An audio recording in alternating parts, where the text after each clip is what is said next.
word that kind of translates into Somali jazz. Qarami, yeah. Horta aan ku warramay berigii hore 50-dii.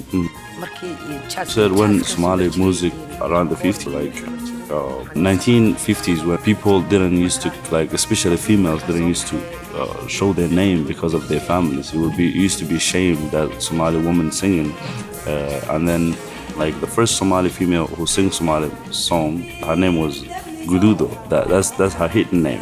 She's but the first woman singer in Somalia. Her real name is Shamsa. The real name is Shamsa. Shamsa, yeah, but she's singing in the radio, and her song is in the radio, but she will never show her name and her face to the public, because she's gonna get, bad name. They change the name. So it's not only her. So a lot of singers like that.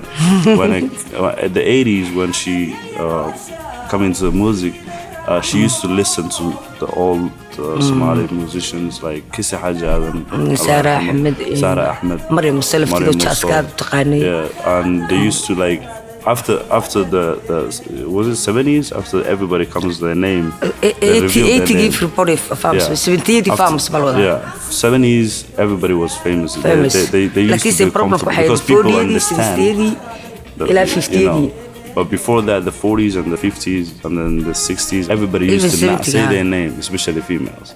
Or male singers used to sing like a female. So because there's no females gonna sing. Different 70 bilgoodii Umar Dula gabadh iska dhigi jiray. Yeah, the 70s Umar Dula. It was 70 waxay be 80. Yeah, he used to have a thin voice, so he used to act like a female. So people acting. Yeah. He's like wearing like this, and here and he used to sing. Yeah. Wow. It's almost like the English around the Shakespearean era, where they wouldn't have female actors on stage. Exactly.